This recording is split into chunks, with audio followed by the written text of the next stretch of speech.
In the last few years, I've been to 48 different locations in 27 countries to ride my bike.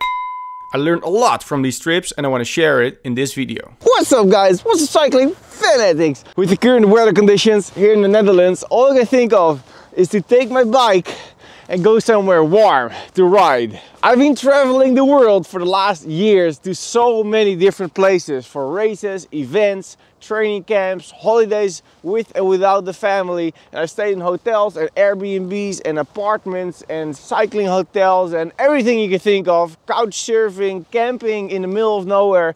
I want to go through my experience and I want to tell what you need to plan your cycling trip. I will also point out a few spots that I think are great for cycling year-round, like Taiwan, California, the Canary Islands and Mallorca. We'll be talking about your accommodation, who you're gonna bring, where you're gonna go, if you're gonna rent a bike or take it with you in a bike box, what to bring in terms of nutrition, gear, spare parts, cycling clothing. So the first thing I want to talk about is who is going and why are you actually going on this trip. Whether you're going on a holiday with family or a proper cycling training camp, this will all highly influences all the choices you have to make and everything I'm going to talk about in this video.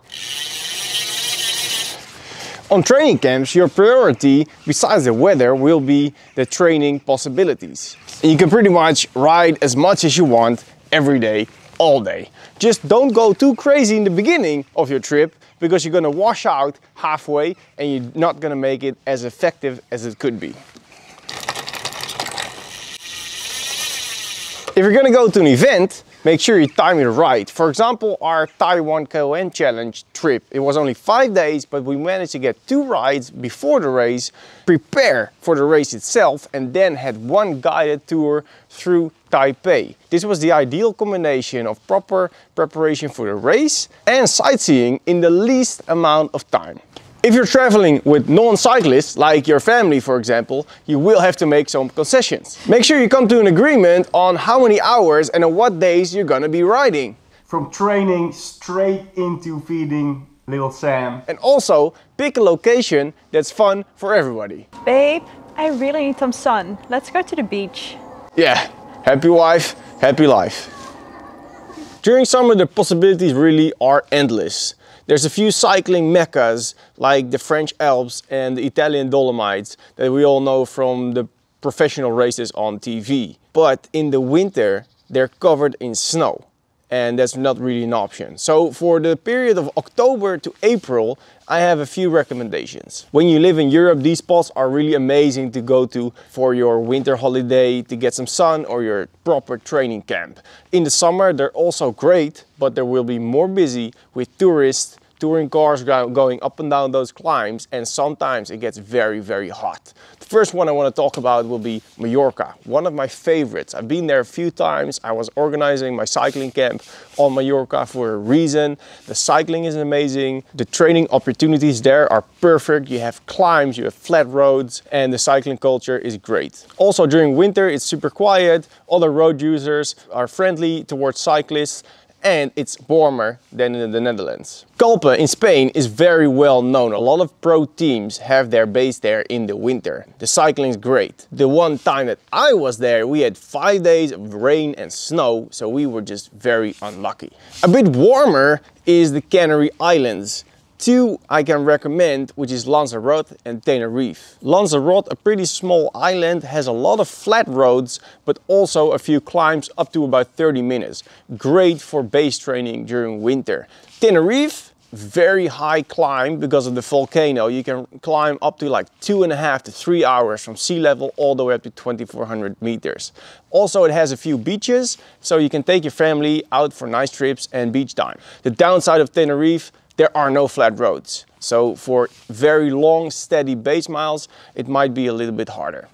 Then, outside of Europe, there's countless of places that I've not been that are great for cycling, but there's a few that I can recommend. The first one is Los Angeles, California. I've been there for years going for work, and I've been riding there so many times, and you can see it in all my videos and in my Strava files.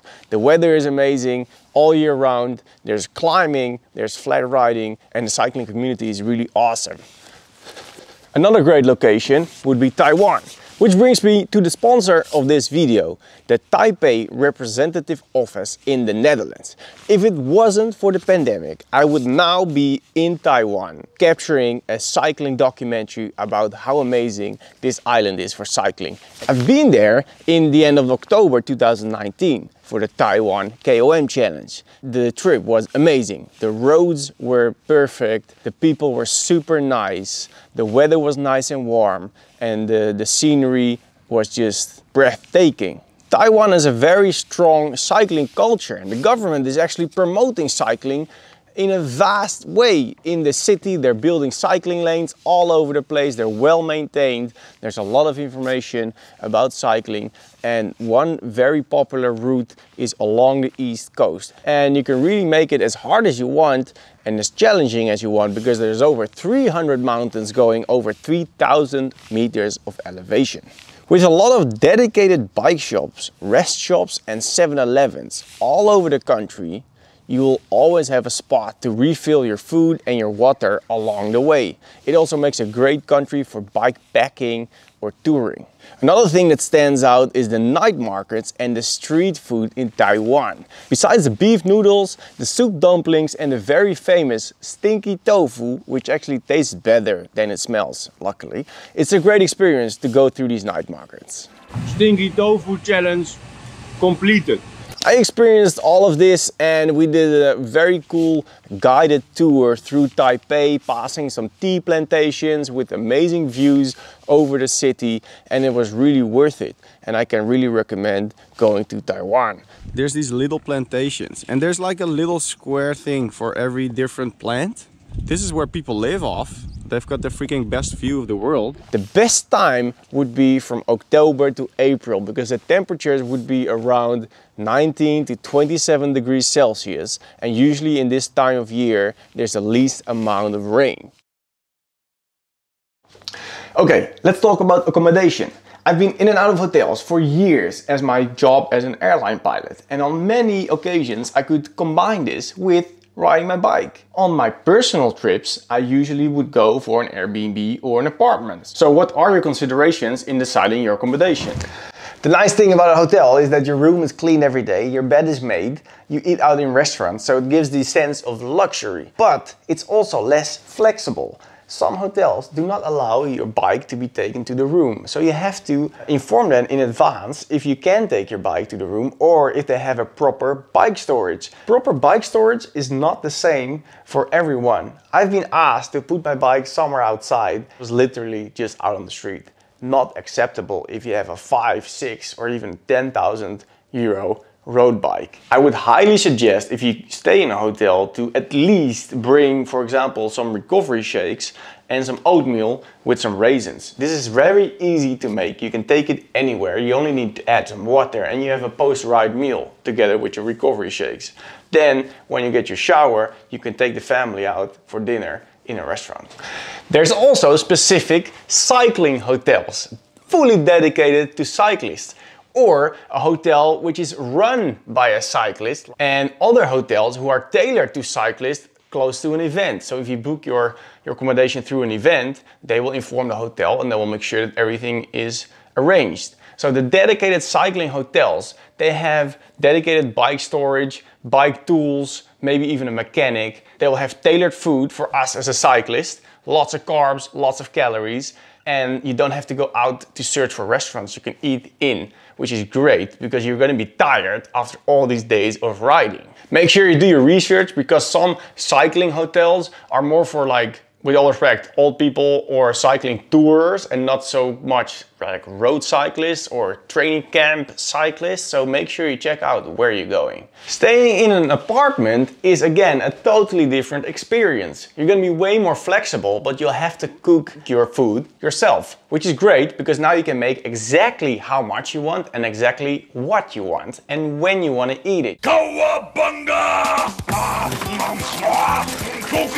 Obviously, it's going to be way cheaper to make your own food. You do have to go to the supermarkets, but you're going to be there anyway to buy some bottled water, some fruits that you didn't take from home. Good thing about an apartment or an Airbnb that usually you have a little bit more space. So you can take your bike into the apartment, you can store it where you want. You probably have a little bit of room to clean it when it's needed. And if you stay with a family, well, it's just more spacious to stay in an apartment than to stay in one hotel room the whole time.